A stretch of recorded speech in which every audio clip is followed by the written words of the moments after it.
예. 자, 오늘은 민수기 1장을 이제 마무리를 하려고 그러는데, 성경책을 민수기 1장 44절로부터 54절까지 이렇게 일단 본인이 성경책으로 다 읽고서 말씀을 빨리빨리 해서 그 타임에 마치도록 하겠습니다. 민수기 1장 44절부터 54절까지예요.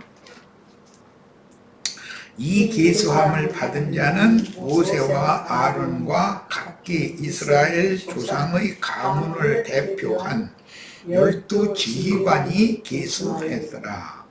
이같이 이스라엘 자손이 그 조상의 가문을 따라 20세 이상으로 싸움에 나갈 만한 이스라엘 자손이 다 계수되었으니 계수된 자의 총 계는 60만 3,550명이었더라.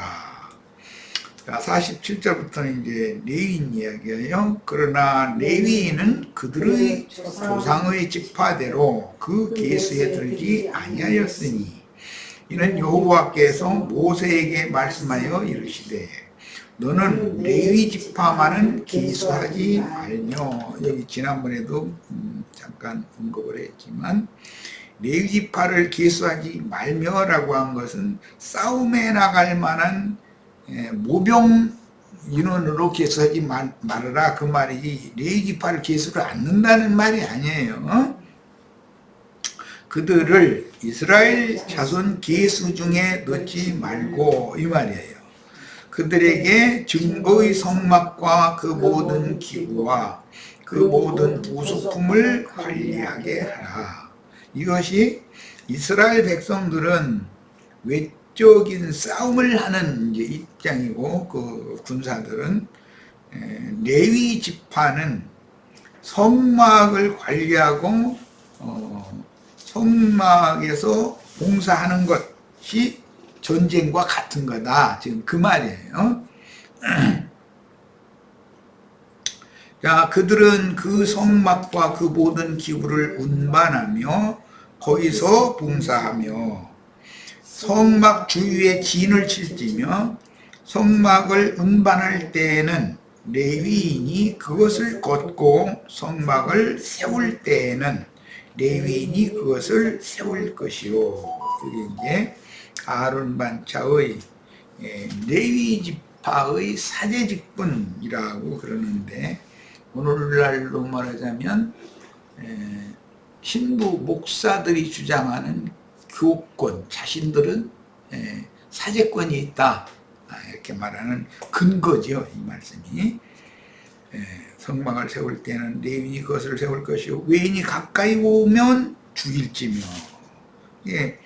레위인이 권세를 부리는 것은, 사제권을 가지고 권세를 부리는 것은 성막 가까이, 레위인들만 가까이 갈 수 있고 나머지는 가까이 오면 죽이는 그 권세가 있는 거예요.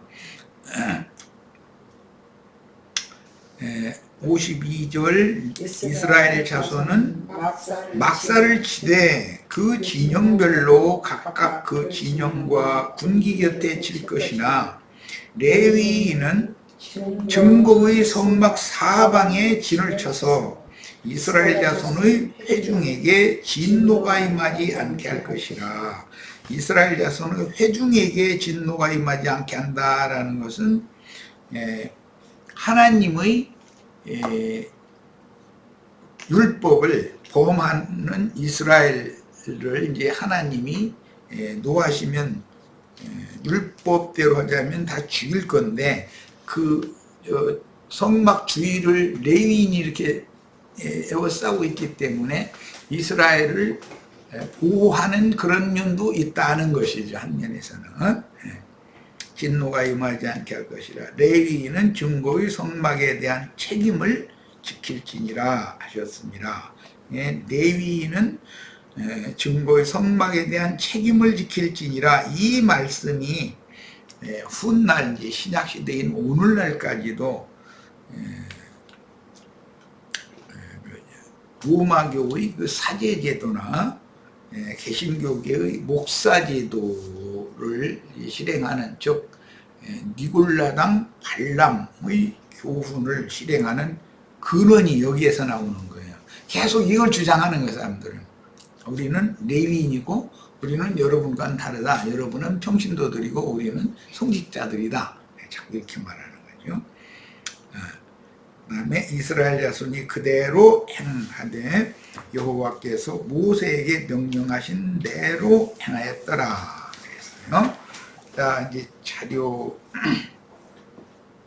어디 이 페이지 54절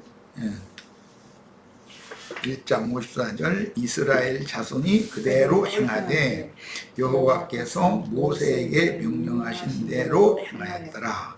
여호와께서 명령하신 대로 행하였더라 라는 말은 특별한 교권, 사제권을 주장하게 하는 근거가 여기에서 있는 거예요.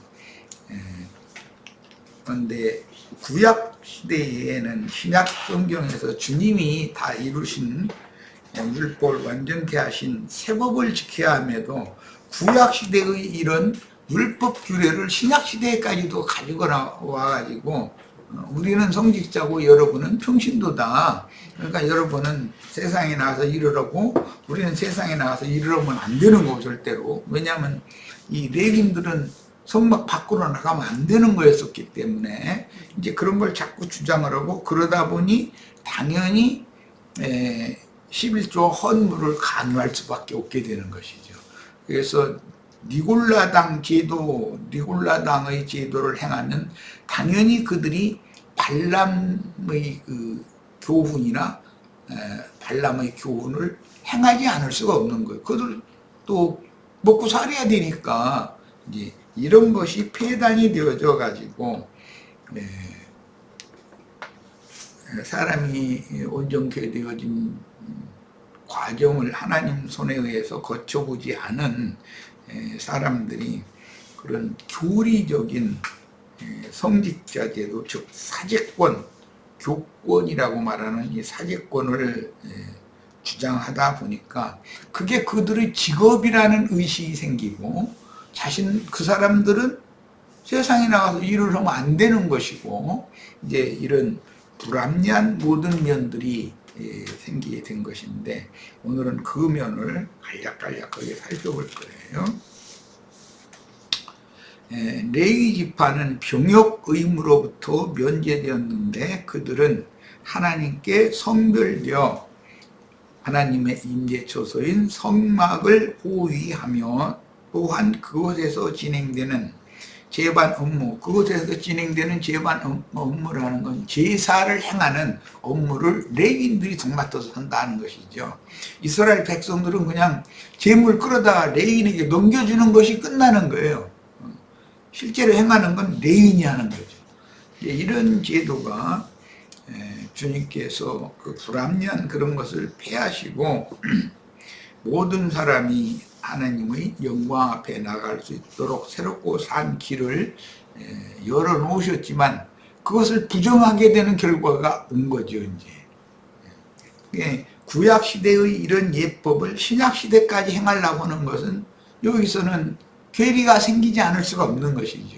주님께서는 이 아론 반차의 이 사제권 제도, 교권 제도를 폐버리고 원래 하나님이 생각하시고 있었던 멜기세덱 반차를 회복시키려는 것이 하나님의 뜻인데 그 사람들은 하나님의 그 영적 대제사장권이나 영적 제사장권에 대해서 영적 사제들에 대해서 관심이 없는 거예요. 이 특징이 아론 반차라는 것은 왕은 아니잖아요. 멜기세덱 반차는 왕이면서 살렘 왕이면서 하나님의 제사장이단 말이에요. 그러니까 레위인들은 항상 자기들의 그 사제권, 제사장권만을 주장을 하려고 그러고, 예수님이 왕이고 우리는 제사장이다. 이런 식으로 갖다가 이제,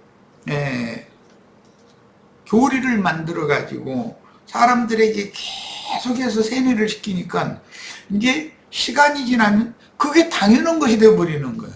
성경이 어떻게 됐느냐라는 것은 하나님이 예수님이 왜 세상에 오셔서 율법으로는 아무것도 온전케 할 수 없기 때문에 율법을 다 이루어서 완전케 하신 다음에 내가 다 이뤘다 하시고 나서 영이 되어서 오셔가지고 모든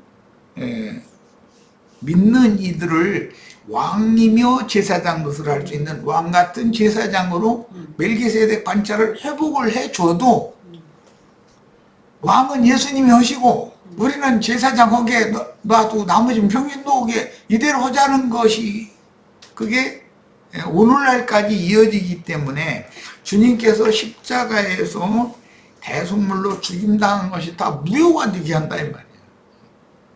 이게 이제 나는 말씀 전할 때 그런 중간 계급에 관한 어떤 사고에서 벗어나지 못한 신부나 목사들이 그 중간 계층을 치워버려야 모든 사람들이 직접 하나님의 영광 앞에 나가는 새롭고 산 길을 다 열어놓으셨으니까 거기로 다 나갈 수 있게 되는 건데 그 일을 위해서 예수님이 오셔서 죽임을 당한 건데 예수님이 죽임당한 것이 다 무효가 되게 한다 이거예요. 신부와 목사라는 사람들이 이 점이 얼마나 중요한 문제인지를 오늘 이제 살펴보는 거예요. 훗날 주님은 차별 없이 모든 믿는 자들에게 하나님의 임재, 하나님의 영광 앞으로 나아갈 수 있는 새롭고 산 길을 열어주려고 아무것도 완전케 할 수 없는 율법의 저주를 폐하고 완전케 하신 후에 예수님이 이 세상에 오신 율법을 무조건 폐하는 것이 아니죠. 완전케 해서 개혁하는 것이지. 그래서 새법 곧 그리스도 율법인 생명의 법으로 멜기세덱 반차를 회복하셨으니 모든 믿는 이들에게 동일하게 적용되는 복음의 능력이다. 이게 이 말씀의 그 감춰진 비밀을 간직한 사람이 아니면 장로 노릇, 즉 양무리를 가르치는 자 노릇하면 안 된다. 이게 장로는 믿음의 비밀을 간직한 자라야 한다 그랬는데 무엇을 믿어야 되느냐? 아론 반차를 폐하고 멜기세덱 반차를 세웠기 때문에 주님을 섬기는 봉사 직분이라는 것은 모든 믿는 이가 다 행해야 되는 일인 것이고 그들이 그 일을 잘 할 수 있도록 돕는 일을 각 성의 교회들을 세우고 교회들마다 장로들을 세워서 장로들은 그것을 가르치고 도와줘야 된단 말이야. 그러니까 장로들이 무슨 권리 주장을 하는 것은 없어. 레위인들처럼 율법제도처럼 뭘 권리 주장을 하는 게 없잖아요. 장로들은 양물의 본이 되어져야 된다. 다 이렇게 돼 있지. 그런데 그런 말씀에 대해서는 무시하는 거지. 뭐 한마디로 말해서 말씀을 무시해버리는 거지.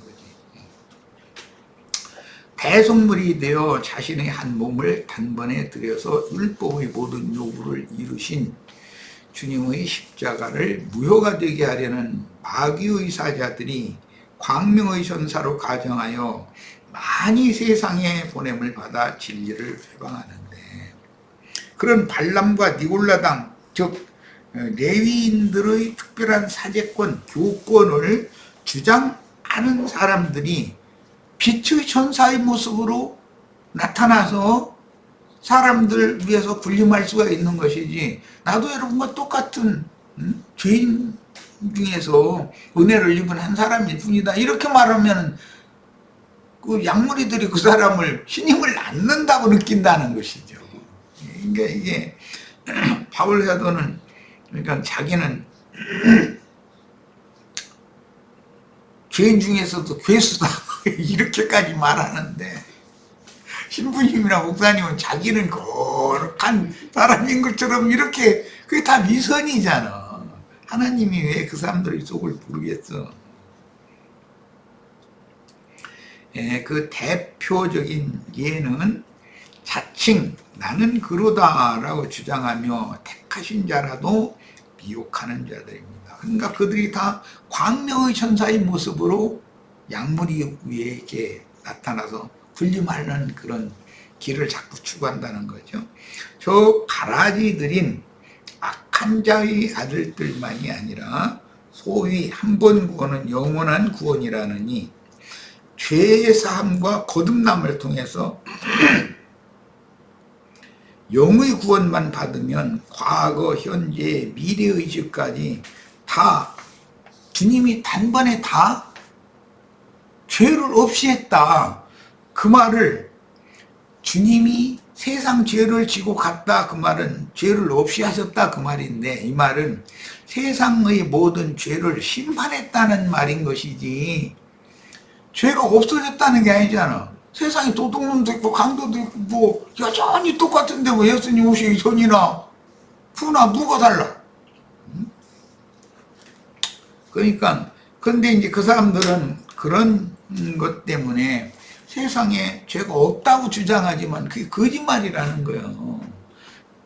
세상에 바깥 세상 사람들한테만 죄가 있는 게 아니라 사제들 자신, 목사들 자신도 자신의 양심에 하나님의 말씀의 빛을 이렇게 반사해서 비춰서 보면 자신 속에 죄가 가득하잖아. 그런데 그걸 자꾸 속이려고 해서야 되냐 이런 말이에요. 그러니까 하나님 앞에 용서받은 것은 지난 죄들을 용서받은 것이지 그 죄인이 용서를 받은 것이지 죄를 용서하는 것이 아니다라는 이런 성경의 의도를 너무 모르는 거예요, 사람들이. 기독교인들도 다 죄사함 받았다, 죄사함 받았다 이랬다니까 그냥 죄사함 받았으니까 죄가 없다 이제 이 말을 통해버리는 거야. 범죄한 범죄들에 대해서는 회개하고 돌이킨 사람 용서를 받지만 죄는 예수가 죄가 되어져 가지고 십자가에서 심판을 받으심으로 죄를 심판했다는 말이지. 그러니까 예수님은 그렇게 하셨지만 이제 그걸 믿음으로 나에게 적용을 해야지. 그래서 내 속에 내 육체 속에 있는 죄와 성령으로 거듭난 영이 이제 내 자신이 싸워서 이기게 하시려고 주님이 이기게 하는 영을 부어주신단 말이에요. 싸워서 이기게 하는 이것이 이스라엘의 전쟁 이야기단 말이에요. 그런데 이런 민수기 전쟁 이야기에 대해서는 개념이 없어 전혀. 그러니까 이게 이제 복음이 완전히 이제 뭐라고 말하나 혼잡해지고 엉망이 되는 거죠. 마태복음 18장 21절로 35절에는 1만 달란트를 탕감받았으나 취소하고 스스로 다 갚기 전에는 옥에서 나올 수 없는 자에 대한 비유도 있고, 마태복음 8장 12절에는 나라의 본자손들은 천국에서 쫓겨나고 그 나라의 열매를 맺는 자들이 받을 것이다 라는 그런 말씀도 있고, 마태복음 22장 13절에는 혼인잔치에 참여를 했는데 예복을 입지 않고 그렇다고 옷 안 입고 참석한 건 아닐 거 아니야. 위선의 옷을 입고 이렇게 유대교 제사장 그런 모습으로 갔다 이 말이지. 목사 뭐 신부 이런 그 뭐라운가 명성 그런 것을 이렇게 가면으로 덧입고 혼인잔치에 갔는데 수족을 결박해가지고 바깥으로 오던데 쫓겨났다고 돼 있잖아. 그러면 그런 말씀도 있으면 생각을 해봐야 된다 이거예요. 자신들이 한 번 받은 구원은 그냥 영원한 구원이고 과거의 죄도 없어졌고 현재의 죄도 없고 앞으로 죄를 져도 이제 그건 죄가 아니다 뭐 이런 식이 되면 이건 큰일 나는 거죠 말하자면. 시편 69편 21절로 28절 그들이 쓸개를 나의 음식물로 주며 목마를 때 초를 마시게 하였사오니 그들의 밥상이 올무가 되게 하시며 그들의 평안이 돛이 되게 하소서.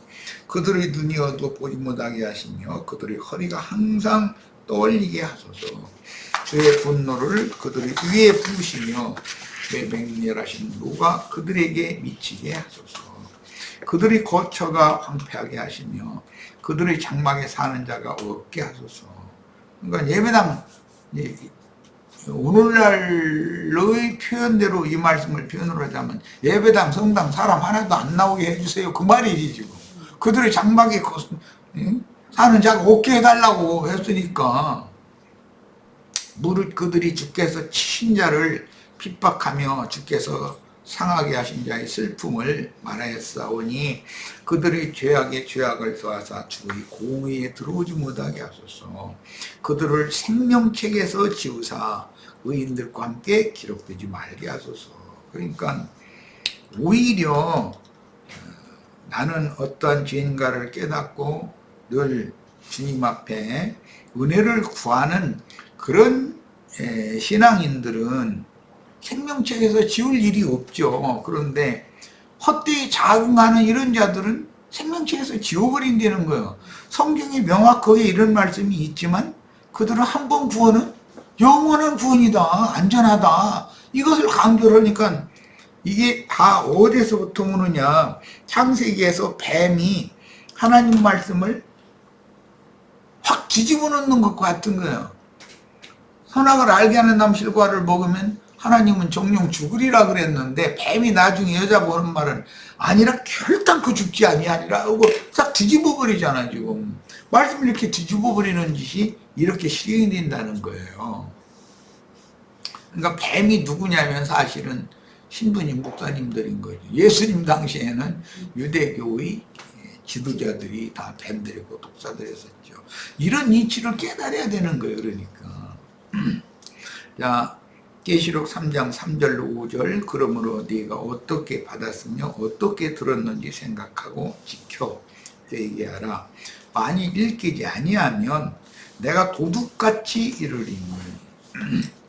주님께서 도둑같이 임하시겠다고 하신 것은 기독교인들이 주님의 재림의 날을 그렇게 기다리고 있지만 사실은 진짜로 믿는 이들에게 주님의 참 제자들에게는 이미 오셨죠. 그게 그들을 볼 수 없도록 온 거예요. 지금 현재 도둑같이 이르리니 어느 때 네게 이르는지 네가 알지. 그 사람들은 주님은 이미 오셨는데 그 사람들은 주님이 아직 안 오셨기 때문에 언제 오실지 그 사람들은 모르게 돼 있다는 거예요. 그 사람들이 고대하는 그 주님이 오신다는 것은 큰 음료와 세상 나라를 심판하러 오시는 주님이지 자신들만한테 뭐 무슨 영광 연료관 씌워주고 그러려고 오는 게 아니잖아 지금.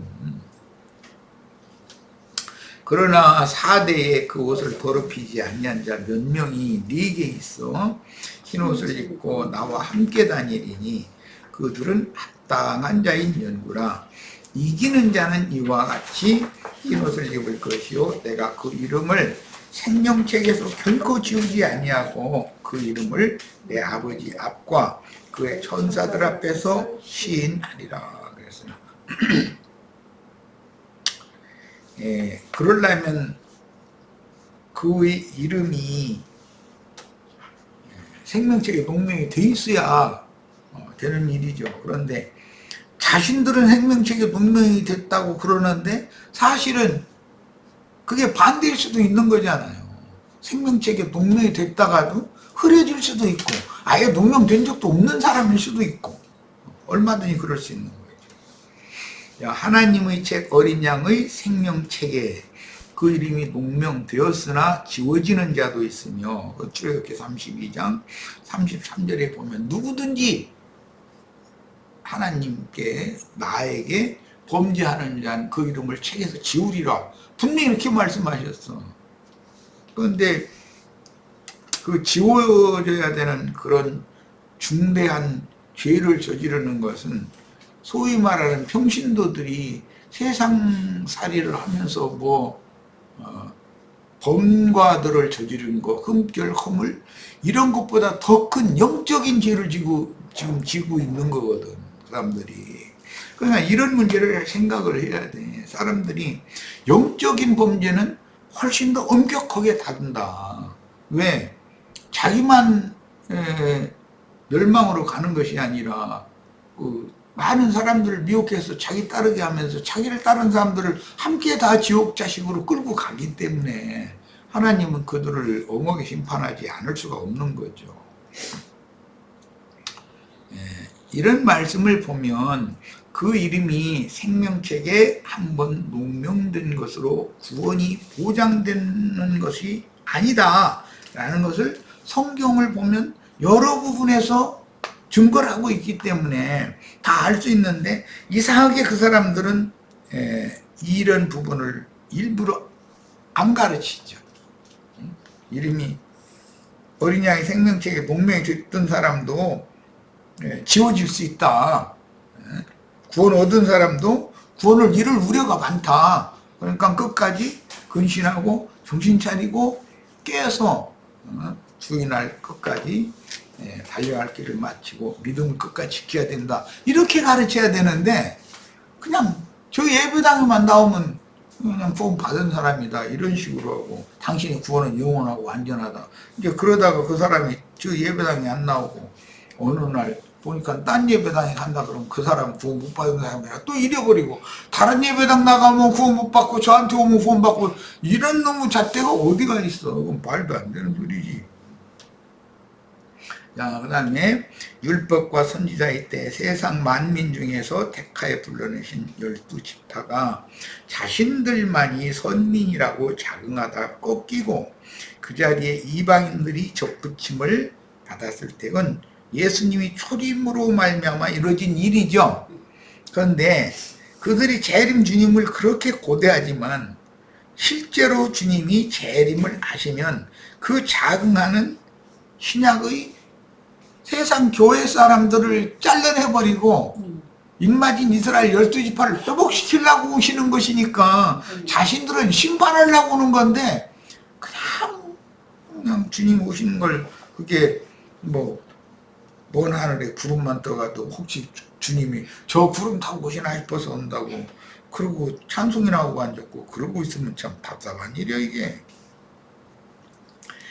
출애굽기 32장 25절로 29절 인용을 읽어봅니다.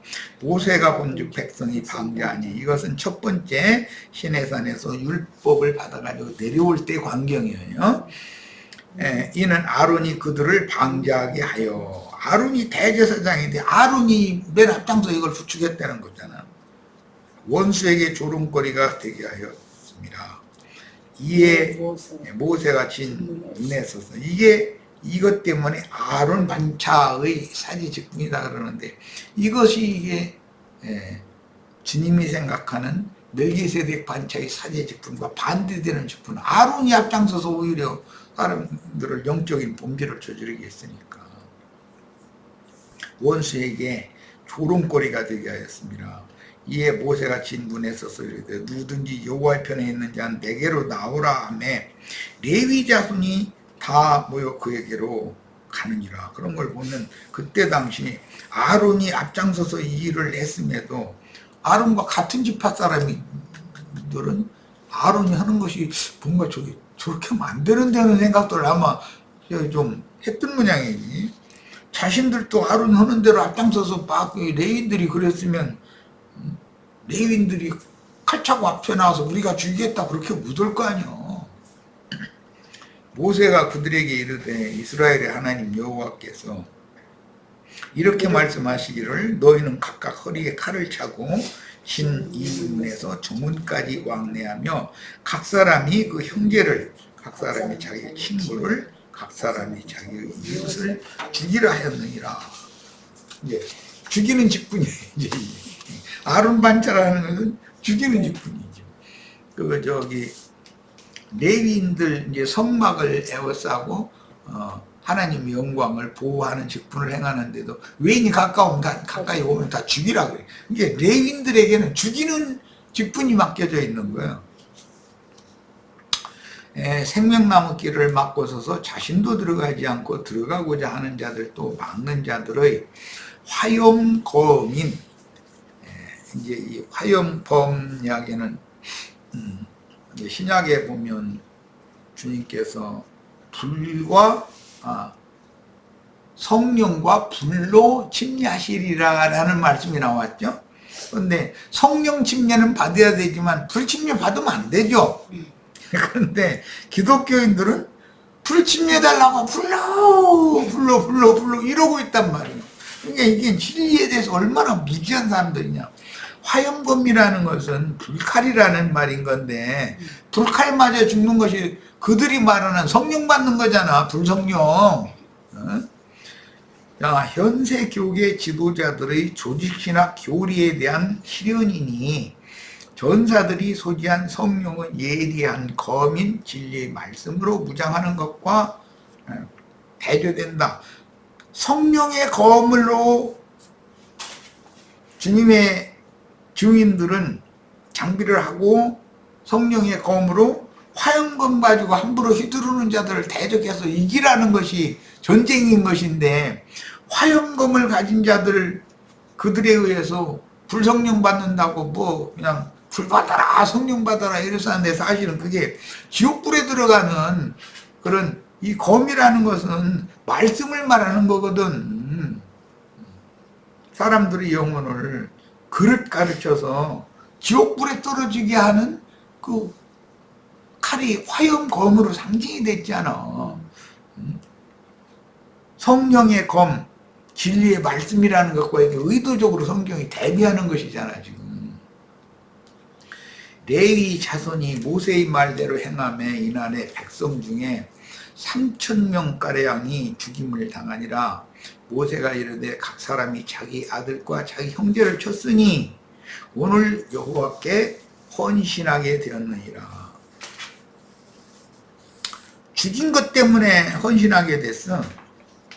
이 사람들은 이때로부터 시작해서 하나님이 그 종 선지자들을 아무리 부지런히 보내도 다 반대하고 자기네들의 사제권을 세우려고 반대하고 더러는 죽여서 피의 양을 채우다가 최종적으로는 예수님까지 죽이는 거 아니야.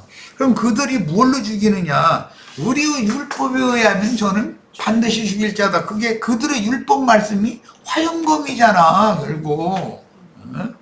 자, 이런 이치를 생각을 해야 돼. 그런데 이런 것을 제대로 가르치지 않고 불성령 받는다고 이상한 미친령을 받게 이렇게 만들어가면서 사람들로 혼잡되게 만들어버리는 이런 것이 교계에 이게 큰 폐단이다 지금. 성령으로 침례를 받아야지 불로 침례를 받으면 안 되죠. 자, 저기까지 읽겠습니다. 레위 자손이 모세의 말대로 행함에 이날에 백성 중에 3,000명가량이 죽임을 당했다. 그랬는데 3,000명가량을 이제 레위인들이 죽였어요. 그러니까 그가 오늘 너에게 복을 내리시리라 그랬어요. 자, 자기 동족을 죽였어. 죽이고 받는 복이라는 것은 율법적인 사제의 권세를 받는다 그 말이죠. 네. 야훼께 헌신할 수 있는 권세를 자기 동족을 3,000명가량을 죽인 것 때문에 권세를 받은 거잖아.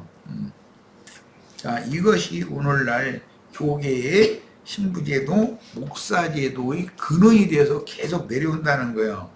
모세가 시내산 정상에 올라가 40일을 금식하며 신정국가를 다스릴 헌법인 10계를 받아가지고 내려오기까지 산 아래 백성들은 아론의 주도로 금송아지를 만들어 세우고